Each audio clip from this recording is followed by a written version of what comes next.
Nama Tuhan, selamat malam Bapak Ibu, haleluya. Ya, katakan sebelah kiri kananmu, Yesus dahsyat. Ya, haleluya.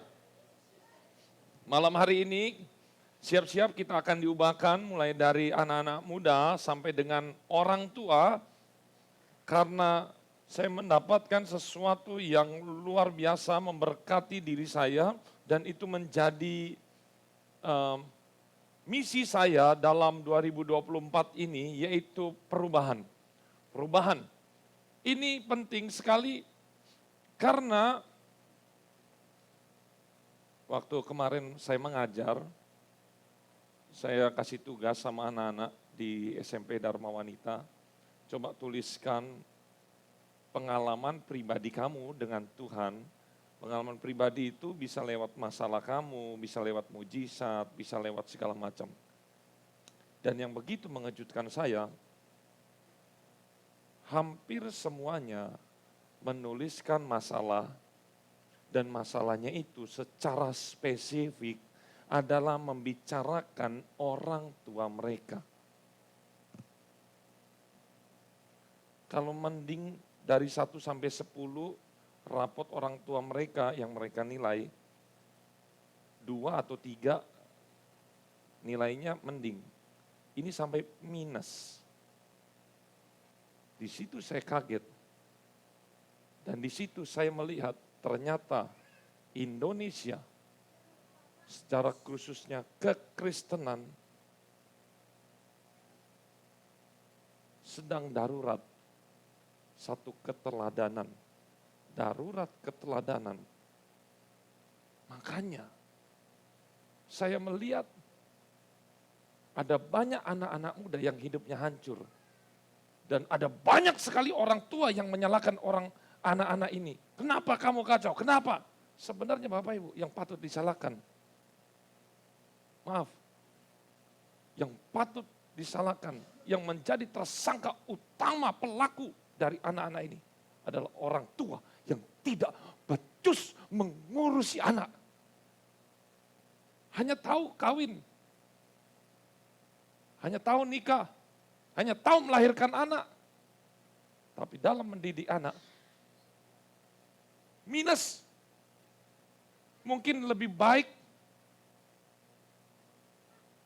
binatang melahirkan anak, dia menyusui, dia mengajari anak daripada manusia mengajari anak. Sampai sebegitu teladan yang minusnya. Bahkan burung Raja Wali sampai mengajari dia terbang, cara terbang bagaimana, cara berburu bagaimana. Tapi seorang orang tua gagal mendidik seorang anak menjadi teladan. Oleh karena itu hari ini kita harus alami nama yang satu, perubahan. Teladan. Bapak Ibu, ini keras khotbah saya hari ini. Karena ketika saya baca mau nangis ini. Dan saya merasa, Tuhan, kalau saya tanya sama anak-anak ini, bahkan saya tanya sama Bapak Ibu di tempat ini, sama anak-anak di sini, kira-kira, satu, nggak usah dijawab dalam hati aja. Di rumah itu seperti neraka atau surga?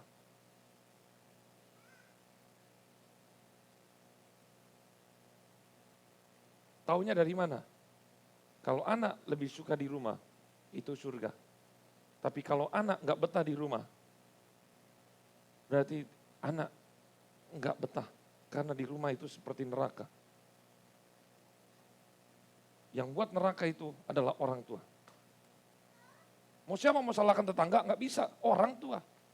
Dari apa? Dari perkataannya. Dari apa? Dari tindakannya. Dari apa? Dari teladannya. Bapak Ibu, hari ini harus ada perubahan. Sekarang saya merasakan ini darurat. Di gereja semua orang baik.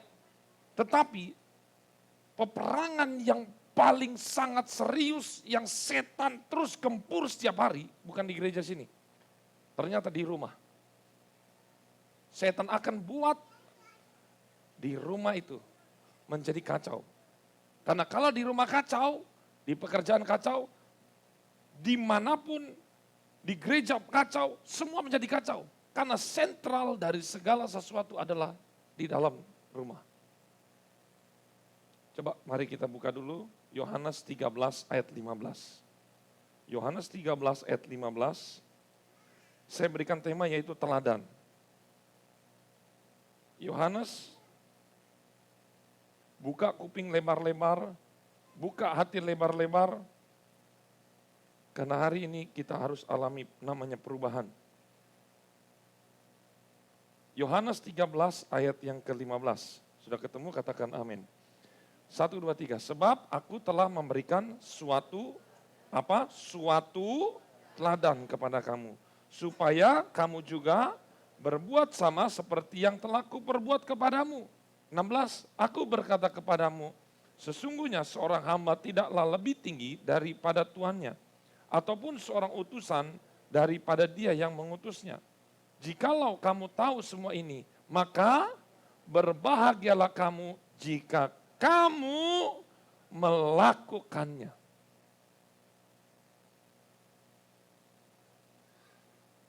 Teladan. Jelas di sini.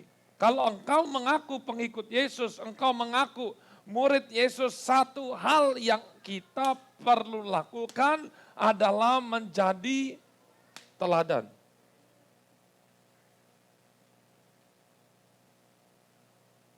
Anak-anak yang sekarang ada hadir di sini, mereka tidak bisa melihat Yesus. Yang mereka lihat adalah papa dan mama. Kira-kira anak-anak ini melihat siapa? Melihat Lucifer atau melihat Yesus? Melihat papa mereka Lucifer atau melihat Yesus?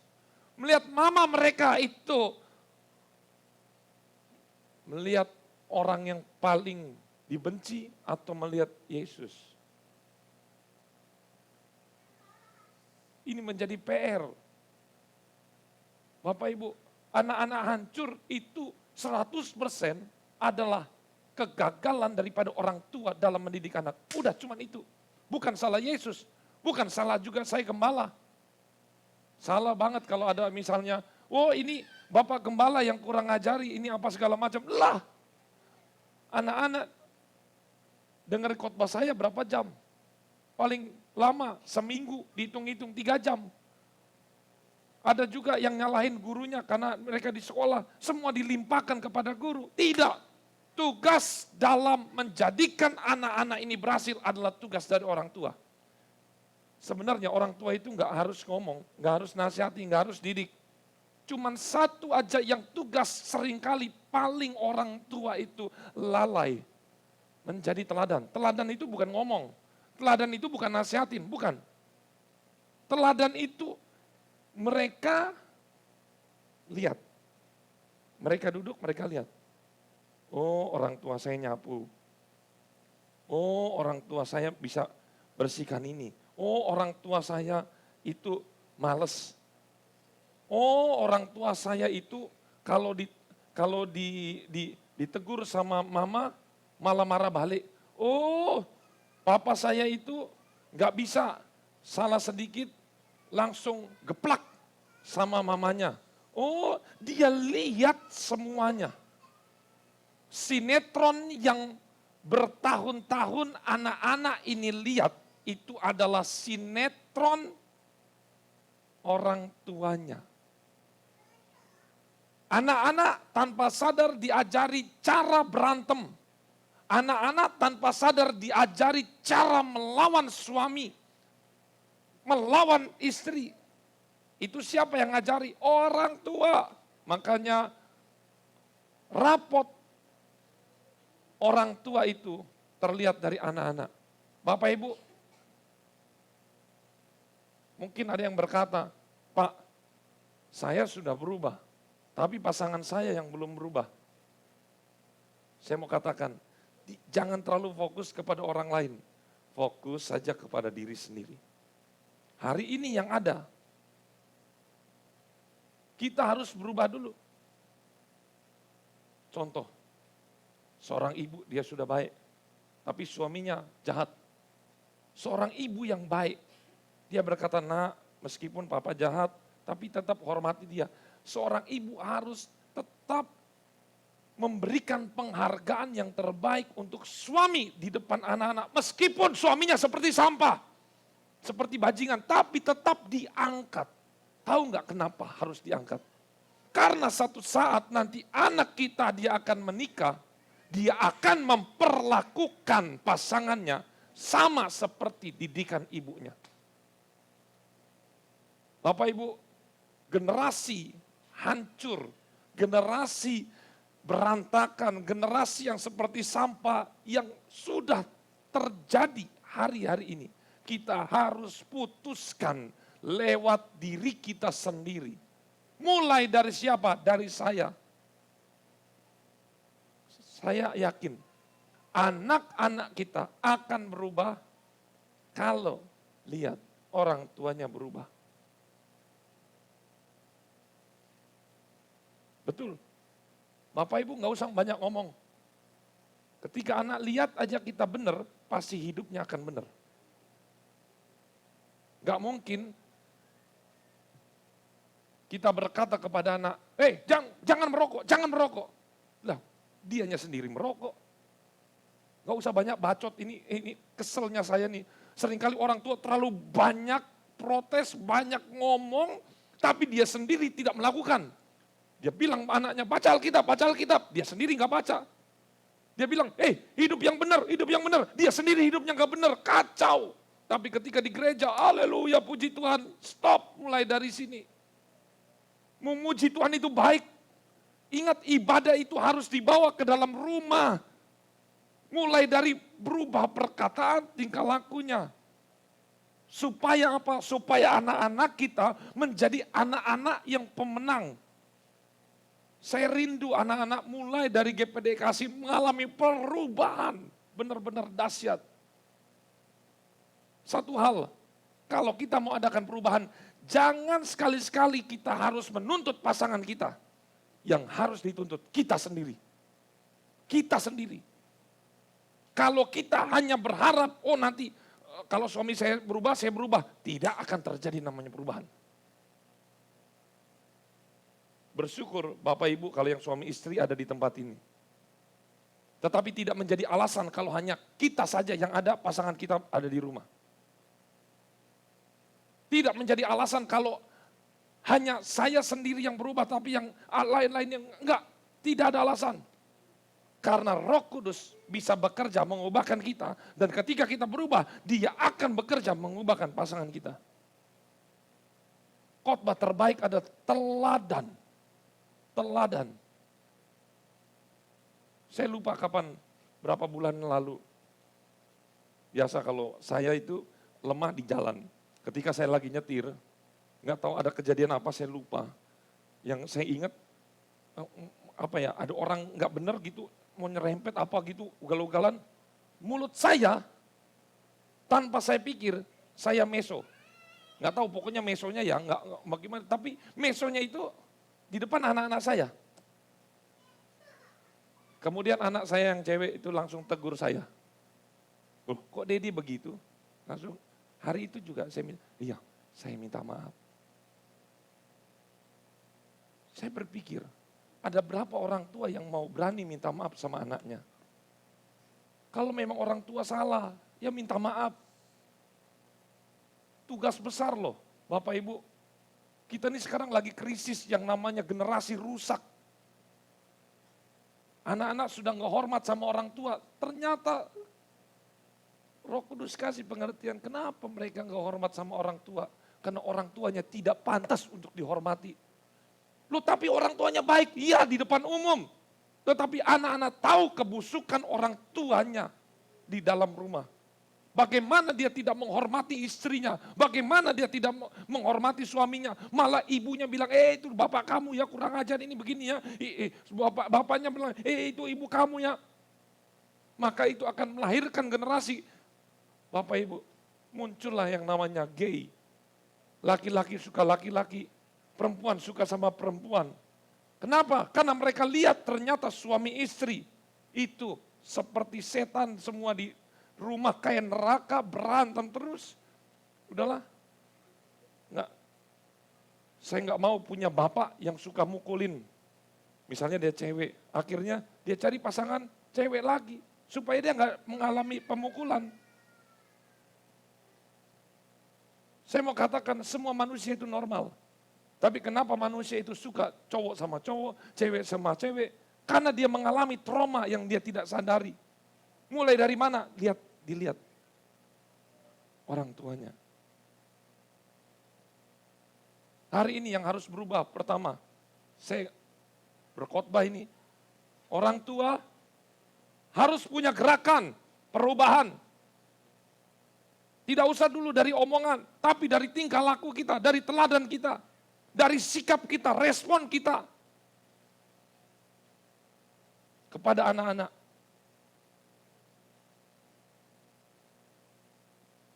Amin. Amin. Kita harus melahirkan generasi yang mental kuat, gak gampang baper. Tugas orang tua itu sangat berat. Kita harus melahirkan generasi-generasi pemenang.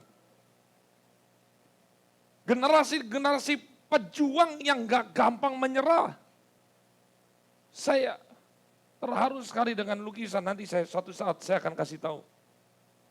Yusuf lagi bekerja dengan Yesus, lagi bekerja. Yusuf lagi sisikin buat kayu, buat kursi. Yesus di bawah lagi contoh. Yesus yang adalah dia Tuhan, tetapi Yesus juga membutuhkan teladan. Yusuf adalah ayah terbaik sepanjang masa. Karena dialah satu-satunya ayah yang paling terhormat bisa memberi teladan kepada Yesus. Maria adalah ibu terbaik di seluruh dunia.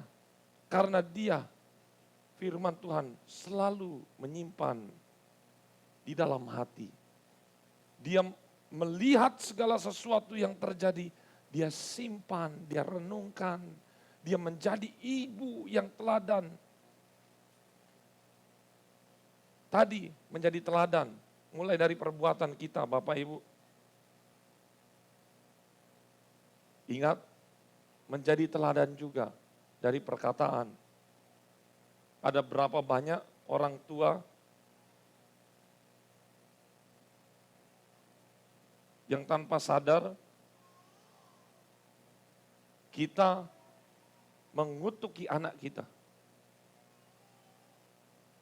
Ada berapa orang tua yang tanpa sadar membuat perasaan anak itu sakit.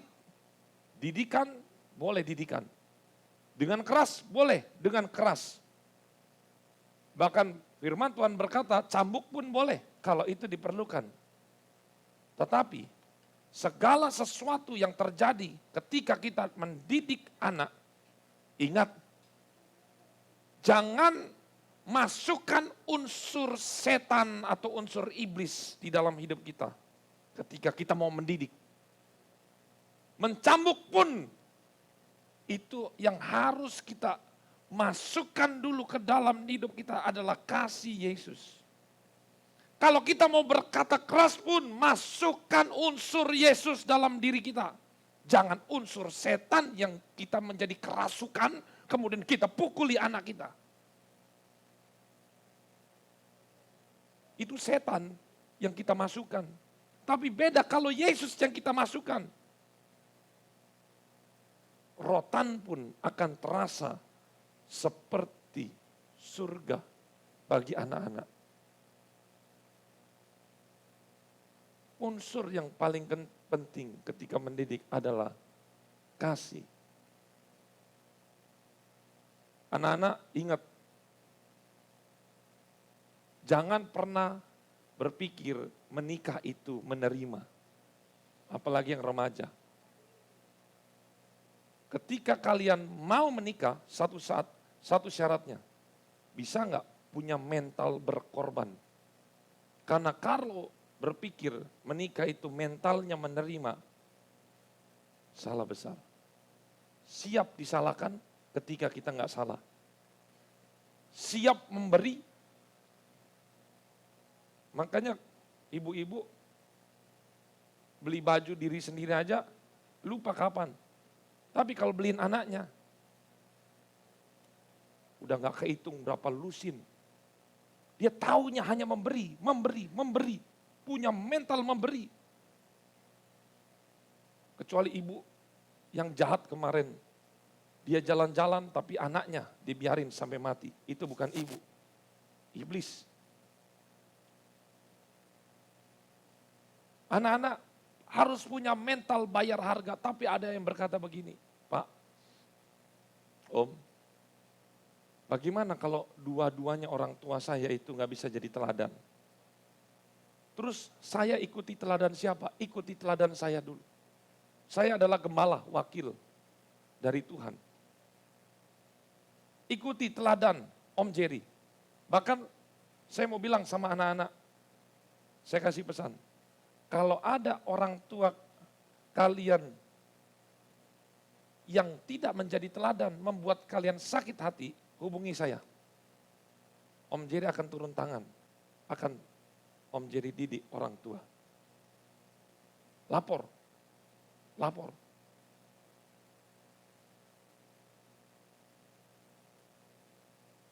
Karena ini penting Bapak Ibu, penting sekali. Saya berpikir, kemarin ngobrol sama istri, kalau misalnya generasi sekarang ini udah hancur, kira-kira misalnya anak ini kembang dengan kondisi yang pola pikirnya sudah hancur, teladannya sudah tidak ada lagi, ketika mereka menikah, mereka akan melahirkan generasi apa? Saya mau tanya, ayo jawab. Generasi yang benar atau generasi yang lebih rusak lagi? Generasi yang lebih rusak. Ini kerjaan iblis. Tahu nggak iblis itu pertama kali menghancurkan siapa? Keluarga. Makanya paling banyak setan itu di dalam rumah. Bukan setan datang, kalau setan datang dalam jumpa pocong apa segala macam bisa kita bikin YouTube nanti bisa dijual. Sekarang setan udah gak ada harganya. Tetapi dia akan bongkar sedemikian rupa. Bahkan kemarin saya baca mamanya dipukuli, bapaknya mabuk-mabukan, bersyukur dia gak dipukul juga. Saya bilang ini manusia atau sampah ini? Kalau nggak siap menikah, nggak usah menikah kalau model begini. Lebih baik nggak usah menikah. Oh tapi udah tua, lebih baik tua mati. Kalau kamu memang nggak mau berkorban, nggak mau punya jiwa mendidik anak-anak, jangan melahirkan anak-anak. Karena melahirkan anak-anak adalah tugas yang berat. Dan anak-anak perlu dengar ini. Ketika orang tua kalian tidak bisa menjadi teladan, tetap masih ada harapan. Rajin ke gereja, hubungi Om. Kemarin ada Bu Bibit nggak? Ini temannya Bu Bibit. Tiba-tiba ada yang kemarin datang kepada saya, dia mau jadi Kristen. Saya tanya-tanya, saya nggak tahu. Dia sebenarnya mau ke gereja sini, cuman dia kerjanya jauh banget.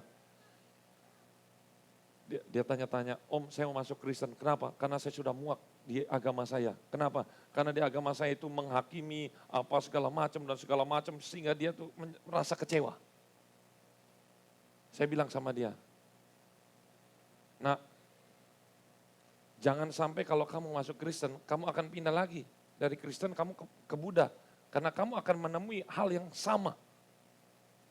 Karena nggak semua orang Kristen itu sama seperti saya dan seperti yang kamu lihat. Nggak semua seperti orang Kristen seperti Yesus.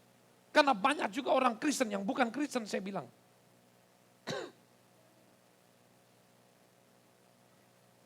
Saya mantapkan jiwanya.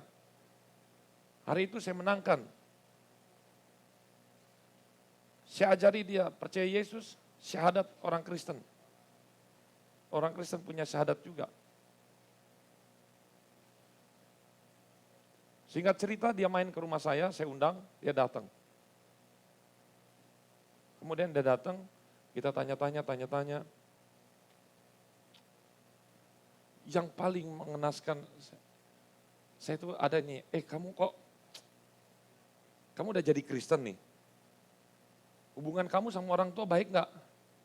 Dia agak bingung. Akhirnya dia cerita, dia dari kecil nggak pernah ketemu bapaknya. Oh, nggak pernah ketemu bapaknya. Masih hidup bapaknya? Masih. Tapi nggak pernah ketemu. Ya udah kalau begitu ibu kamu balik. Kamu berdamailah sama ibu kamu, saya bilang. Masalahnya ibunya dia. Berapa tahun dia nggak ketemu? 4 tahun dia nggak ketemu ibunya. Wah, 4 tahun nggak ketemu. Ya coba kamu kontak apa? Enggak ada. Jadi bapak ibu, ini anak kasihan sekali. Dibuang sama bapaknya, sama ibunya juga dibuang. Udah nggak tahu nomornya. Dia anak tunggal, ya udah kayak begitu, kayak kucing melahirkan, udah melahirkan, ibunya pergi begitu aja. Saya berpikir ini anak kasihan sekali.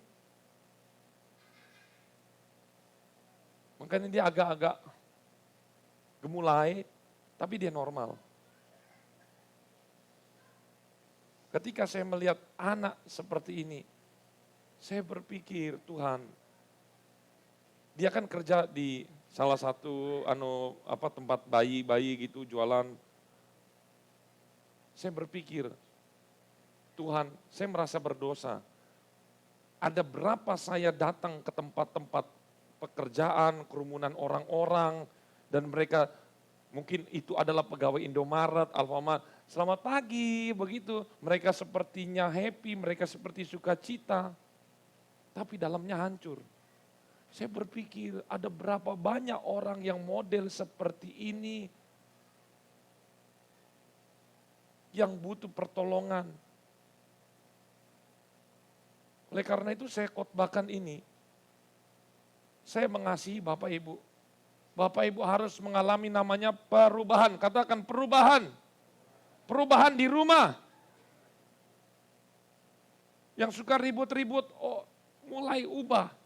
Mungkin jangan-jangan cara bicara kita yang salah. Kalau kita semua sudah berubah di tempat ini, saya yakin Tuhan akan kirim orang-orang yang bermasalah, dia datang kepada kita. Sama seperti ketika ada terang, apa yang suka datang? Laron. Laron suka terang.